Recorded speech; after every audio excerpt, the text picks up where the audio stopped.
Hello everybody and welcome to the Keylogger section of our course. In this section or in this project we are going to create a simple keylogger that will manage to capture all the keystrokes that the target inputs. Whether they're inputting a password to their PayPal account, Facebook account, Instagram account, it doesn't matter, we will capture all of that. Even if they try something like typing in the notepad, sending messages and so on, all of those keystrokes will be captured with our keylogger. Then we can read our keystrokes and steal the information from there. Okay? Now there are two ways that we can approach creating this keylogger. One of those is that we can actually send the keystrokes over email to us, and the other one is where we can save the keystrokes inside of a file. So we're going to go with the other one because it is easier, and also because we're going to implement it and upgrade it later on throughout the course inside of our backdoor. So what we are creating in this project will be the base keylogger that we will use later on. Okay? So it will not be its final form. Let's get straight into this. Before we even begin coding, we need to do one thing, and that is we need to install Python 3 inside of our Windows environment. Now why do we need that? Well, from now on, in coding of our keylogger and our backdoor, we're going to need to actually compile the program for Windows target machines. We know that Windows machines do not have the Python installed by default, therefore we need to compile our programs to exe in order for them to be able to run on any Windows machine, okay? And in order to compile that program, we will need to install the Python 3 on our Windows environment. So open up your Google Chrome, type in Python 3 and click on Download Python.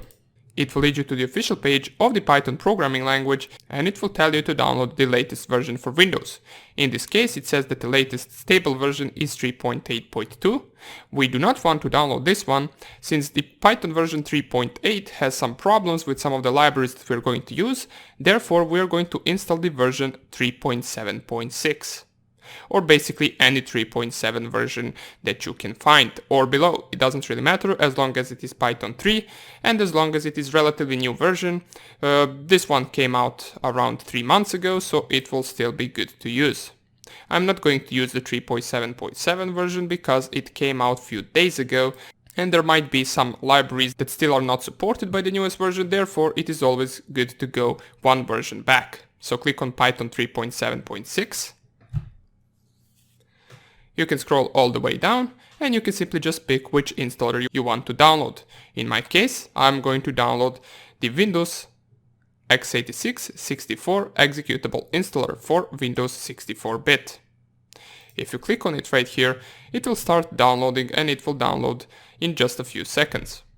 Once it finishes, you can open it up, show in folder, run it straight away. In my case, it will ask me to upgrade the version since I already have Python 3 installed. Therefore, I'm just going to go to the customize installation. You want to check all of this. The most important thing is to make sure that you install pip, since we're going to need it to install different libraries. Once you click on next, you want to click right here, add Python to environment variables. So make sure that you check that and then you can click on install. It will install Python 3 inside of this library. Now by adding Python to the environment variables, you should be able to run Python 3 from any directory after the installation. In case you cannot do that, make sure that you add the Python 3 to the path manually, and don't worry, I will leave a video in resources on how to do that. Okay? Since I already have Python 3 installed, I will click cancel right here. I don't want to install it twice. And after the installation, if you open up your command prompt and type Python, it should open up Python for you. As you can see, the version is Python 3.7.6 and we got it open inside our command prompt. Okay, so let's exit this. And the next thing that we want to do is we want to install a library which is called PyInstaller. Now that library we are going to use throughout the course in order to compile all the Python programs to exe. So just type in your command prompt pip3 install and then PyInstaller. Click enter. For me that is already being done. As it says right here, requirement already satisfied, therefore I already have it installed. For you it will download this library and you should be good to go. Okay? Once you do all of that, we're set to go and we can start coding our keylogger. Now keep in mind, in case you do not have a Windows environment, I will link some videos down below in the resources where you can follow the tutorial and install Windows as a virtual machine. It doesn't really matter whether it is a virtual machine or a physical machine, all we need Windows for is to test our programs and to compile them. So we will compile them to the exe on the Windows machine and we will also test them on our Windows machine, because our programs that we're going to code are going to attack Windows machines mostly. Alright, so thank you for watching this tutorial, and in the next video we're going to get straight into coding. Welcome back. Let's start our keylogger. I already created the project in my PyCharm, so you should do the same, and after you do that, go on to the new and create a new Python file. We can call it simply keylogger.py. Right at the beginning, there are two libraries that we are going to need in order to complete this program. One of them is a standard library that comes with Python, which is the OS library, and the second one is a library that will allow us to automate the process of capturing keystrokes. And that library is called pyinput. So we are going to import it right here from pyinput.keyboard. We want to import the listener, which will listen for our keystrokes.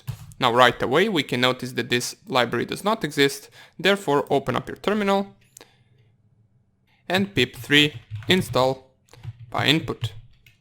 Now one more thing is that our keylogger can be both used for Windows and Linux. First of all, we are going to test it in Linux environment, and then right after it we're going to transfer it to Windows, compile it, and then test it there as well. Okay, so let's close this. Now that we got the library installed inside of our virtual environment, we will start off right away with creating of our listener object that will allow us to capture keystrokes, and you actually create it similar as you open a file, so you use the with command, but instead of with open you type here with listener. And in the brackets you specify the actual function that you want to execute while the listener is running, so we're going to call that function onPress. And we're going to call the object listener. Then what we want to do throughout our entire program is type here listener.join. This will start our listener, and now what we're left to do is code our onPress function. And what our onPress function should do is it should actually store all the keystrokes that the target inputs inside of a file that we're going to create. Now we also want to make sure that we hide that file so that the target cannot find it on their machine. Alright, so let's start off with the onPress function. We first of all need to define it, so def onPress, and this function of course has to take an input of keystrokes. So we'll simply just type it short right here, key. This is each character that the target will input will represent this key. And for this function we're going to need two global variables, which we're going to create right at the beginning of the program. One of them is going to be a list, and it will be called keys. So this keys list will store multiple keys at the same time and store them one by one inside of a file. And we will also need a variable called count. And you will see in just a second why we need the count variable. Make sure that you set it to 0 and the keys list will be empty for now. One more thing that we need to do. Inside of our onPress function, before we code it, we need to make sure that we call the global variables, which are keys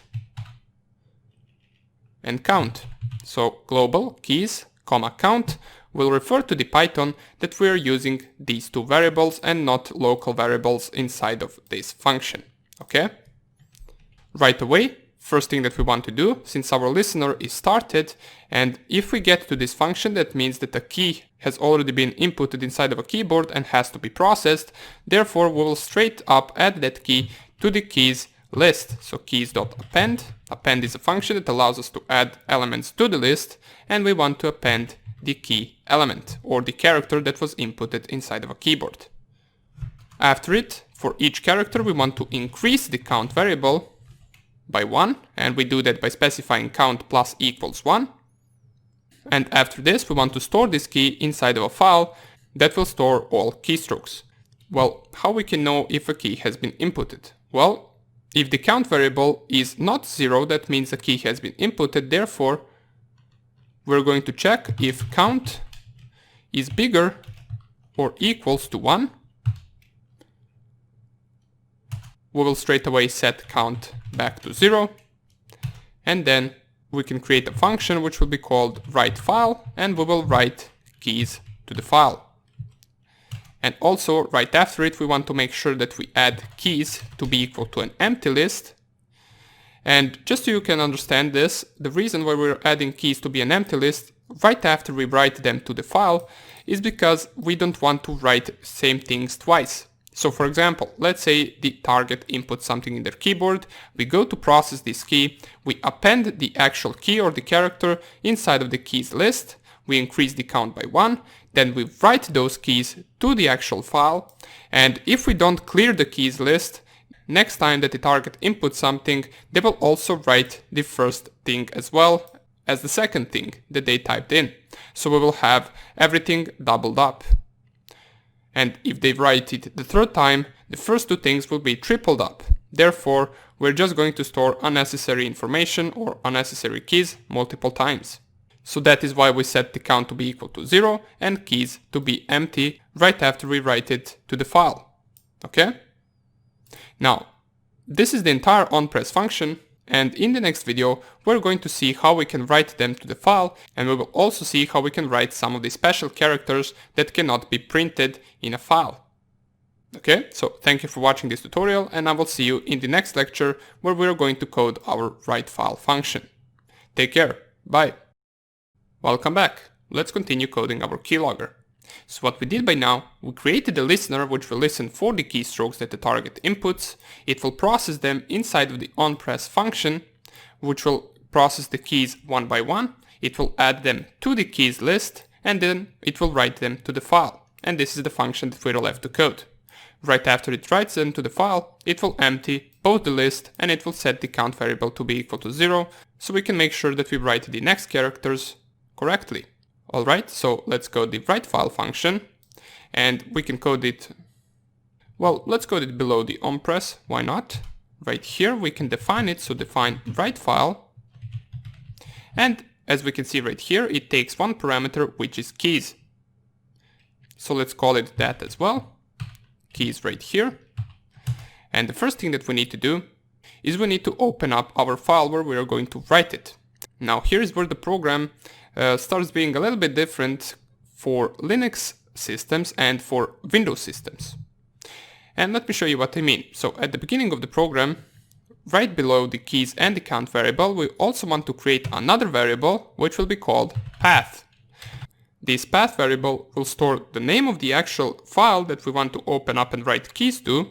So for Linux, we can simply just type the file name, whatever we want. Let's call it something that won't trigger the target if they see it. So we type something like process manager.txt. Now we need to think about it. If a target sees a file called like this, they will most likely think that it is some type of a Windows file and they will not open it. So this would be the path variable if you want to store it in Linux or if you're running this program in Linux. But if we want to actually run it in Windows, we're going to add another path variable which we will set as a comment until we get to run it inside of a Windows environment. So path will be equal, and here is where we use the OS library. Now we can do the same thing and call it process manager if we want, but we also want to make sure that we hide the file. For example, if target runs our keylogger onto the desktop, the process manager.txt will be created in the desktop directory, and we do not want that because they will notice straight away after they run the file there will be a process manager.txt file that is being created right here on the desktop. So we want to hide it a little bit. Well, the best way where we can hide it, or the best place where we can hide it, is inside of the app data folder. It is a hidden folder inside of a Windows environment. Let me show you how you can get to it using the command prompt. If you open up the command prompt and you navigate to the directory of your own account, so c/user/ and then the name of your own account, if you type cd app data, it will lead you to the app data, and if I type dir, which is the same command as ls, just in Windows, we will see three different directories: local directory, local low directory, and roaming directory. Now our file will be saved in the roaming directory. If I go to the roaming directory and type dir right here, here is some random files that are stored inside of this directory. And I can promise you that your target will never find this file and never find this directory unless they're specifically looking for it. Okay? And you might notice as well that I have already processmanager.txt right here. That is because I already tested the file before. So let me delete it using the del command. So delete processmanager.txt. And if I type there once again, the process manager is no longer here. Okay, so here is the place where we are going to save our file, which will capture keystrokes. Okay, so let's close this. And how we can specify to Python that we want it to be saved inside of that directory? Well, we can use the OS library and we can use the os.environ method, which allows us to specify between the square brackets the name of the actual directory where we want to store it.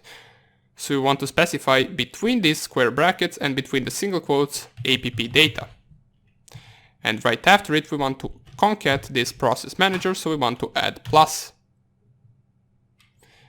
Before we close this off, let me just see whether everything is correctly. If I remove the hash, we want to specify first os.environ and then app data plus and then 2 backslashes, because this is Windows, we need to specify 2 backslashes and then processmanager.txt.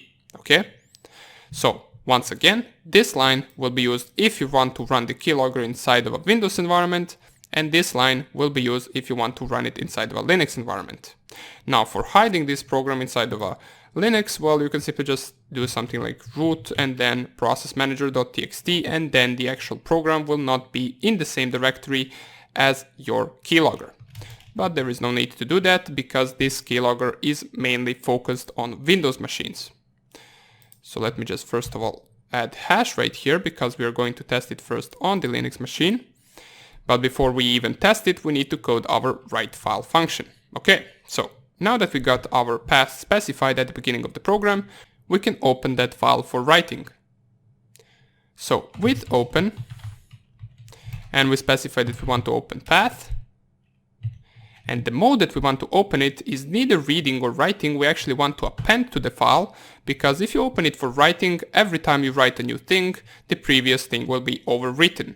And if you open it for appending, well, then we can simply just concat different characters and make it whole, and make it save everything that the target has inputted. So we're opening it for appending, and we're opening it as file. Or we can simply just short it up. Since we're going to use this file a lot throughout this function, we can call it just f, okay?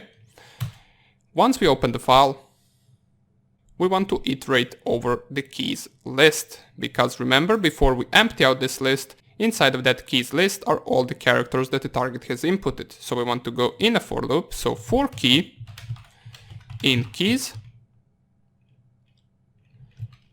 First, what we want to do is create a variable called k to be equal to string from the key character, and we want to replace the single quotes with nothing. And the reason why we're using this replace function and replacing a single quote with nothing is because by default this PyInput library will print the keys one by one, and they will all be separated by single quotes. Therefore, we do not really want that. We want to replace those single quotes with nothing, so we can have normal words and not every character split by this single quote. Alright, so once we polish the actual key, we can check for some special characters, such as, for example, if key.find, and if we find the key to be called backspace, and if that is greater than 0, and simply what this means is if you press backspace on your keyboard, the PyInput will print to the screen that you pressed backspace, like this. So all we want to do is simply just, instead of printing or writing backspace, we want to write it with the space in between. So we're going to write it like this, backspace, and add another empty space at the beginning and at the end. so we can differentiate it from the other characters. And then for the next character, we can check for enter. So if key.find, and if we find enter, and that is greater than 0, which means enter has been inputted, we want to print the new line character, because every time you are writing something in your keyboard and you press enter, it will go to the new line, it will not print out anything. Therefore, we want to do the same thing with our keylogger, and we want to write a new line character, which will specify a new line inside of our path file. Alright, another character we want to cover is the shift character, so if key.find, and if we find shift, to be greater than 0, we want to write the same thing, so we want to write shift just with spaces at the beginning and at the end. So we can differentiate it between different characters, so we don't get something like this. Hello shift world. So if this is just an example, what would be printed if we didn't do this, we would get something like this. If the target inputs hello world, we would get in our file hello shift world. And with our program, we managed to make it look like this. So now we know that the target inputted hello and then pressed shift for the W, so the W will most likely be capital if we remove this shift. Alright? So that is the only reason why we're doing it, for the backspace and for the shift character. And another important character that we need to cover is the space character. If key.find, and if we find the space character to be greater than 0, we want to write an empty space like this, because the space character simply just means space between two different words. And last but not least, if we find key.find caps lock,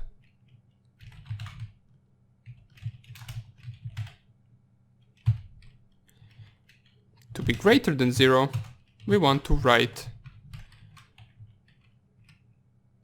with a space at the beginning, caps lock, and space at the end. And why we are writing caps lock is because we want to make sure that we know when the target is inputting capital letters. For example, it can be useful if the target was inputting a password. Therefore, if we see the caps lock printed inside of our file, we know that the future characters are going to be capital letters.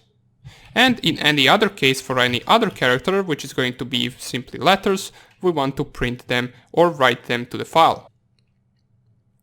Now I just noticed that all of these if statements have to be else if statements. So else if, else if, else if. This one also has to be else if, and the last one will also be else if. Key.find, and if we find simply key, then we will write that key to the file, so f.write k. Okay, and remember, k is simply just the key that we converted to the string and replaced a single quote with empty space, because the characters would be written something like this: H, E, L, and then L, O. So we don't want them to be written like this, we want to remove all of these single quotes so they can be printed out like this, okay? And this is the entire keylogger. We managed to finish it up in this video, and in the next video we're going to test it on both Linux and Windows machine, okay? So thank you for watching this tutorial, and I will see you in the next lecture. Bye! Welcome back everybody, and let's test our program to see whether it works in both Linux and Windows. Okay, so first of all, as I mentioned before, we're going to test it in Linux first. What we are expecting for this program to do is to start running and then create this process manager.txt file and write all the inputted keystrokes to this file. Let's see whether it works. If we open up our terminal, we enlarge everything so we can see it better.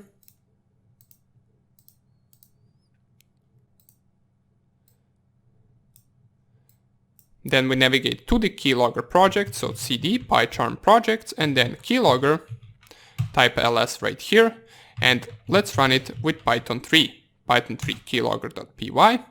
And of course it will tell us that there is no module named PyInput, and that is because we only installed it inside of this virtual environment. Therefore we need to pip3 install it inside of a regular terminal as well. So pip3 install PyInput. It will install and download the library for us, and then this program should be good to go. Here it is. Alright, so let's try to run it once again. Python 3 keylogger.py. And it seems to work. The keylogger has been started, nothing is being printed to the screen, but if we go and, for example, inside of our PyCharm, type right here, hello world, and then we close our keylogger with Ctrl+C, type ls, we will have the process manager.txt inside of this directory. If we try to cat it to see what's the contents of the process manager, we will see hello world and the C which we used to close the program. Okay, so our keylogger works on Linux. But this is the least important thing. This is a keylogger that you will most likely never run in Linux unless you really need to. This is mainly focused on Windows, so let's see whether this will work on Windows. Now, since this is the first time that we're going to run a program on Windows and compile it there, I will go step by step so we don't miss anything. First, what you need to do is you're going to need the USB drive, or you can simply just transfer the file over Apache 2, but I'm going to use a USB drive to transfer the file from the Kali Linux to my Windows 10 machine. What you need to do is go to the devices, go to the USB, and simply import your USB device or USB drive into your Kali Linux. Let me lower this as well. And this icon right here should pop up as soon as it is imported, and all you need to do is copy the file, so cp is the command, copy keylogger.py to your USB drive, and let me just find where it is located, cd-rom. Now probably before you actually try to copy it, you need to open the USB, so it gets detected by Kali Linux, so let's double click it. Here it is. This is the directory where it is at, so you can simply just use your terminal to copy keylogger to the media /root and / the name of your USB drive. Click on enter and it will copy the program for you. Once you do that, you can unplug your USB drive, so go to the devices, USB, and then uncheck your USB device and go to your main machine or Windows machine, whether it is a virtual or physical, it doesn't matter. You want to find the actual file that you copied to the USB drive. Here it is. Paste it to the desktop of your Windows machine and go open up your command prompt. Once you do that, first of all make sure you have Python 3 installed, like we did in the first lesson of this project, and now you want to compile this program. So how can we do that? Well, first of all, navigate to the directory where the program is. If I type dir, here is our keylogger.py. Let us clear the terminal. cls is the command to clear the terminal, and the command to actually compile the program to the exe is pyinstaller. Then the name of the program, in my case keylogger.py, and we want to use two different options that pyinstaller allows us to use, which is we want to create a file to be one file, so it doesn't depend on some libraries or other files inside of a directory. Therefore we will create it to be one file, and we do not want it to open console, we want it to be silent, so we'll specify no console and click on enter. This will compile the program, and you will see it will create some of the directories and files right here onto our desktop. Don't worry about them at the moment. Let us wait for this to compile, and then we're going to explain them what they are. Okay, so the compiling of the program has completed successfully, as it says right here. And now we got these 4 directories and files onto our desktop. These 3, which are the pycache, the keylogger.spec, and the build, are something that you can delete right away. So you can simply just delete them. The only directory that we're interested in is this dist directory. If we open it up, inside of it, we will have the keylogger.exe, which is the compiled version of our keylogger. If we go to the right click and then properties, you will see that this actual type of file is application or .exe, which means that it can be ran on any Windows machine. If we double click on it, well, it seems like nothing will happen, and that is good. That means our program is running silently in the background. There is nothing being opened, and I assure you that our keylogger is already ran and it is sniffing for keystrokes. How can we check that? Well, let's type something in the command prompt, for example, hello world, what are you up to? And you will see right away that we get the process manager right here printed up. In order to close this program, we cannot simply just Ctrl C, because if we check right here on the desktop, we do not have any console running our file, so we need to go to the task manager, find the keylogger.py or pardon me, .exe, and simply just close it. So we want to end task.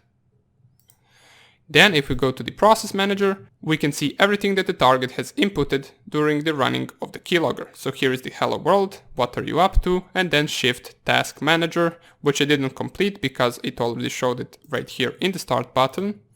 Therefore our keylogger works on Windows as well. But remember what we said, we don't really want our process manager to be seen right here on the desktop, therefore we can delete it right away. And we can compile a different version of our keylogger. So let's delete all of this, including this. We don't need it anymore, so let's delete it.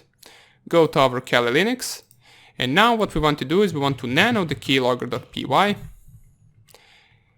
We want to put a hash onto this path right here, which is path equals process manager. And we want to unhash the path equals os environ plus process manager.txt. Then Ctrl O and enter to save, and then Ctrl X to exit. Then we need to do the same process, so let's do it quick. We need to import our USB device, start it up in our Kali Linux, and then copy the keylogger to the USB device. Wait. Copy keylogger. Well, not CD, we want to copy the keylogger to the media, root, and then the USB drive. We want to unplug the USB drive.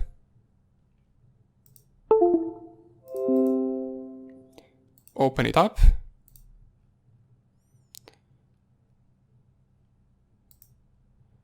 Find the keylogger, here it is. Open the command prompt in order to compile it. Navigate to the directory where the keylogger is and run the same command as before, which is the py installer, then the name of the file, keylogger.py, -- one file, -- no console. Click on enter.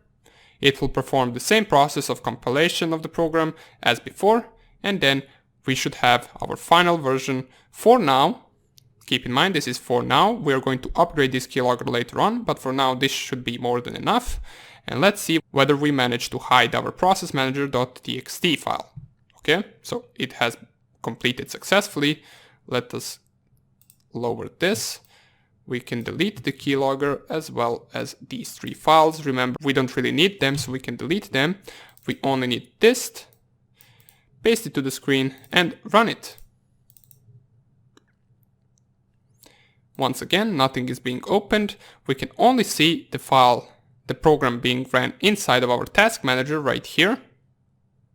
And now if we start typing something, for example, today is a good day, and then enter. And for example, let's go to Internet Explorer and let's visit paypal.com.